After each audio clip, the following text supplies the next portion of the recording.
आप सभी का हमारे चैनल में स्वागत है। आप लोग हमारे साथ वीडियो में बने रहिए और मैं अभी एक छोटी सी कहानी सुनाऊंगी, तो आप लोग कहानी को पूरी जरूर सुनिएगा। और इस कहानी का नाम है गरीब दो रानी अमीर जेठानी।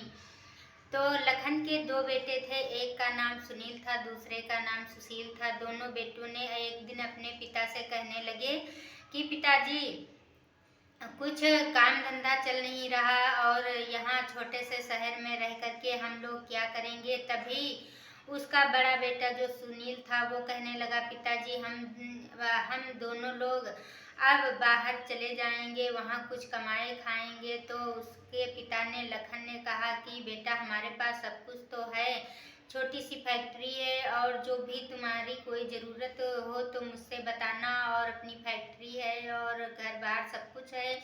लेकिन उसका जो बड़ा बेटा सुनील था वो अपनी पत्नी की बात ज़्यादा मानता था। तो उसकी पत्नी अनीता ने कहा कि पिताजी, ये छोटे से शहर में हम लोगों का कुछ नहीं हो पाएगा, उन्नत नहीं कर पाऊंगी, इसलिए मैं शहर को दिल्ली चली जाती हूँ। तो उसके पिता ने कहा, तुम्हारा तो पहले से प्लान होगा, क्यों हमसे पूछ रहे हो। इतना कह करके लखन वहाँ से चला गया। टेबल से उठ करके उसके पीछे उसकी पत्नी माला भी चली गई और अनीता और उसका बड़ा बेटा सुनील दोनों दिल्ली चले गए। और फिर छोटा बेटा जो था वो बहुत ही अच्छा था और अपने माता पिता के कहने से जो भी करता था, माता पिता का कहा करता था और अपने माता पिता का सम्मान भी करता था। इसी तरह से उसकी पत्नी भी सुशीला उसके उसके कहने से जो भी करना होता था वही करती थी। और वो दोनों तो अब दिल्ली से चले गए और उसका बचा छोटा बेटा सुशील और उसकी पत्नी, दोनों बेचारे अब घर में रहते थे। और इसी तरह से धीरे धीरे उनकी जो कंबल की फैक्ट्री थी वो बिल्कुल बंद हो गई और अब उसमें कंबल नहीं बिक रहे थे। इसी तरह से अब धीरे धीरे उनके पास समस्या आने लगी। और उसकी जो सुशील की पत्नी थी, यह सब देख करके उसको बहुत बुरा लग रहा था। ये जैसे तैसे उन लोगों ने अपनी फैक्ट्री को धीरे धीरे चला ही रहे थे, तभी फैक्ट्री में एक दिन आग लग गई और उनकी पूरी फैक्ट्री की जो सामान थी वो जलकर राख हो गई थी।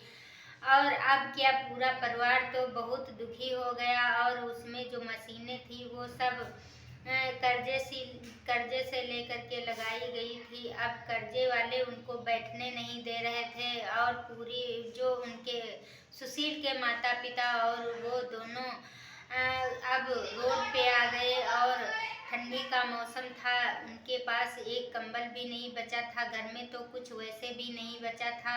और एक स्टेशन पे चारों लोग बिना कंबल ओढ़े और ठंड से बचने के लिए पूरी रात बैठ करके गुजार डाली। अब क्या, जो सुशील की पत्नी थी यह देख करके बहुत दुखी हुई और कहने लगी, मैं कैसे क्या करूं। उसी स्टेशन के पीछे अब उसने वहीं रहना शुरू कर दिया और सुशील की जो पत्नी थी वो इधर उधर से बोरी इकट्ठे कर करके और अपने रहने के लिए एक झोपड़ी बना ली। फिर इसके बाद में वो कहने लगी अपने पति से, सुशील से, कि भैया चलो, अब मैं भैया भाभी के पास चलती हूँ, वो ज़रूर मेरी मदद करेंगे। लेकिन सुशील को विश्वास नहीं था। सुनील का नेचर वो पहले से जानता था और अपनी भाभी अनीता का भी नेचर जानता था।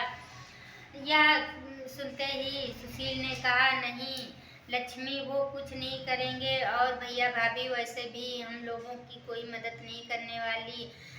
तो लक्ष्मी कहने लगी, नहीं मैं चलकर देखती हूँ, देखेंगे क्या कहेंगे। और वो तुरंत बस में बैठी और दिल्ली गई। दिल्ली में जब अपने भैया भाभी के पास पहुंची तो कहने लगी, उसने देखा कि उनकी बहुत बड़ी कंबल की दुकान थी। यह देख करके वो बहुत खुश हुई और कहने लगी। तभी उसकी जेठानी अनीता ने देख लिया और अनीता ने कहा, तुम यहाँ क्या करने आई हो। तो लक्ष्मी कहने लगी, भाभी मैं बहुत ही गरीब स्थिति में आ गई हूँ, मेरे पास कुछ भी नहीं बचा है और मैं आपसे कुछ मदद मांगने आई हूँ। अनीता ने कहा, नहीं नहीं, तुम दोनों वैसे ही सास ससुर के कहने से चलती थी और तुमको ही ज़्यादा मानते थे। अब मैं तुम्हारी कोई मदद नहीं करूँगी और तुम यहाँ से चली जाओ। अपना जैसा मुँह लेकर के लक्ष्मी वहाँ से वापस आ गई और फिर क्या देखा कि उसके सास ससुर बोरा ओढ़े हुए सो रहे थे। यह देख करके लक्ष्मी को बहुत बुरा लगा और वो उसने कहा कि अब मैं कुछ न कुछ तो करूँगी ही।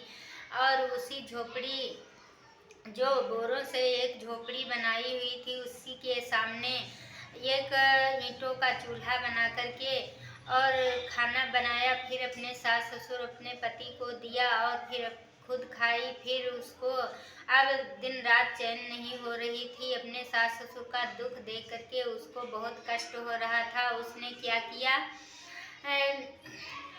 थोड़ा सा कुछ काम करना शुरू किया। कौन सा काम था? वो काम था, उसने क्या किया था, कुछ थोड़े पैसे इकट्ठे करके और फिर 2 कंबल किराए से मंगवाए। किराया बहुत कम था लेकिन कंबल बहुत बदबूदार थे और वो ओढ़े नहीं जाते थे। तो लक्ष्मी ने उन कंबलों को धुलना शुरू कर दिया।